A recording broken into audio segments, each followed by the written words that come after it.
Hello, everybody. Happy Sunday. I'm Deanna, and I will be talking to you a little bit today about beating the heat, particularly in the Deep South.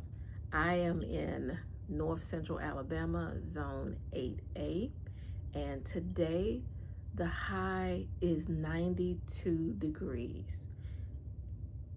Yeah, it's pretty hot outside. And so uh, it gets increasingly difficult as the temperatures increase to protect our plants from just getting fried, even if they're heat loving. So you want to make sure that you properly irrigate them, make sure that they have enough water to be able to sustain these high temperatures and humidity. We have high humidity here too. I don't know what the humidity is, the humidity level is today, but it feels like convection outside. So one of the things that I'll be doing is I'll be doing the Oya system. You know, there are Oya type spikes that you can put in the ground. I'll be using those too. I have my bottles that I'll be using with those, but I wanted to talk particularly about these. This, because Oyas can be a little pricey, and there is another way that you can do it economically, and this is it. I got these from the Dollar Tree. These are terracotta pots. Pretty much the same thing, only cheaper. So I bought about 8 of these, and I'm gonna put these in my my raised beds, as well as some of my containers. The terracotta spikes that I have for the wine bottles, I'll be putting in my smaller containers. But what you would need to do if you wanted to go this route, you would need to soak these first. So you want to pre-soak them to get them accustomed to releasing the water that your plants will need. After you've soaked them, and there's no predetermined time, I just put mine in water, and I left them there for actually a couple of days until I could get to them. So these they're feeling pretty moist right now, but these will be put into the ground relatively close to my plant. I'm going to make sure I don't disturb the roots, because these will be going next to my melons, and I really don't want to disturb those roots. So since I've soaked these, I'm gonna put these in the ground. I did get the lids for these as well. So after I've gotten them in the ground, I'm gonna put the lid over them and leave them there. Fill them with water and leave them there. And I'm gonna see what happens. I've used the spikes before, they worked really well. It is a great supplement for me watering during the summer, because usually if I didn't have this system, I'm watering at least twice a day. And I have a day job. I don't have that kind of time. So this helps supplement my watering to make sure that my plants are properly irrigated when I don't have the time to get out to the garden to water more than once a day. So what you will do is, after you've soaked these, you're going to get a piece. I prefer electrical tape. I'm going to get a piece of electrical tape, and I'm going to put in the bottom here to cover up that hole. I don't know if you can see that hole right there. I'll put that in the bottom, and then once I get these prepared, put them inside the soil up to the rim level, and fill this up with water, and put the lids on, and go from there. And I'm gonna keep an eye on them to see how they're doing and fill them up when I need to. And that's pretty much going to be my system. I do have another wicking system I'm going to talk to you about as well, and it's called a self-watering irrigation system with the grow bags. And I have some extra tomato plants that I want to get planted, and I'm going to put them on this self-watering irrigation in the grow bags, and I'll be back to talk to you about that.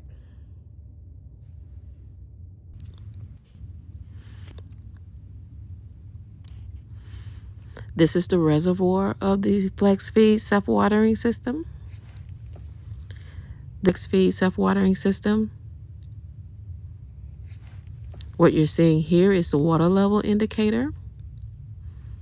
This is the stabilizing piece that goes inside. And this is it all put together. And you see the white strings that wicks up the water to the growing bag.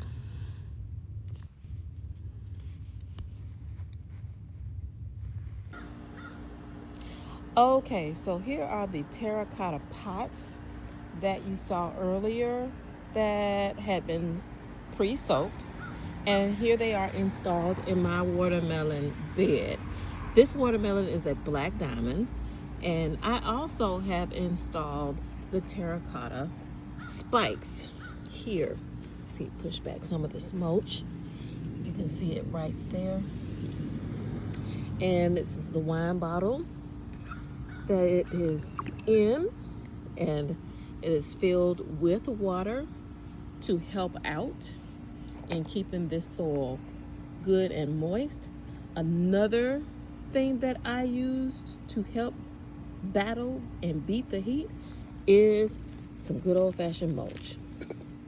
So I ran out of mulch, and so another thing is to make sure that you have enough mulch to cover everything that you need to cover, like my roselle over here, my hibiscus over here has yet to get some mulch, but lesson learned. I have that on order and need to pick that up from my neighborhood big box store. So that's one way that I am beating the heat, is with these terracotta containers and those spikes. Another way that I am beating the heat is with shade cloth. Now, that shade cloth, that is a 20 by 30, and I wanted to make sure I got a good size because my trellis is 24 inches long, 24 feet long, and I wanted to make sure I had adequate coverage.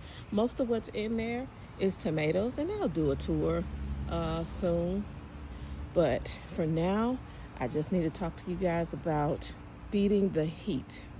So I've talked about one way of beating the heat, that's with the terracotta pots installed in the ground, in the soil, as well as the spikes. Pretty much the same thing. We want to make sure that we mulch really well. And another thing is, of course, the shade cloth. And another thing to consider in beating the heat is, if you have one, umbrellas. An umbrella. So you want to use everything at your disposal to give your plants a break from the intensity of the sun. It is evening time where I am right now, so the sun is not as intense, but at the height of the day, like 1, 2 o'clock, 3 o'clock in the day, that sun can be pretty intense. And so you want to give your plants as much of a break as possible from being beat down by the heat of the sun. So one other thing you might want to consider is the type of irrigation. Now, I guess I will go out here to my tunnel real quick. Irrigation. Now, I use wicking pots, wicking tubs. And these are 5-gallon buckets, and they are hooked up with irrigation. This is 1/4-inch tubing, and they have a reservoir in the bottom. And I'll talk more in detail about that in another video. But these buckets they are connected to a rain barrel, which is right here. I have two of them actually. One right here on this side and one right here on this side for this row of buckets. So, and one other way to keep your plants irrigated and watered properly, and there's my other rain barrel for what I call the rack. These are also wicking buckets, but I have something new, and this is called a self-watering flex system. And you put water down in here, and there's the gauge right there to let you know. And here, this is the wicking system. So it's wet right now. And so these are fabric pots, and the system wicks up the water from here up into the bag to the plant.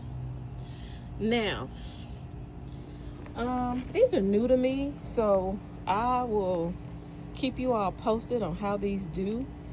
One concern I might have is I have slightly younger plants, and I'm not real sure if it's going to be able to wick up enough moisture all the way up to my young plant. So, like I said, I'll keep y'all posted on that. Okay, now, well, those are my tips for beating the heat, and especially in the deep south. You want to make sure that you got some shade cloth, if you have one, an umbrella, and even if you don't have either one of those things, if you have some old sheets, some white sheets will do. That will be helpful in saving your plants from the intense sun in the summer.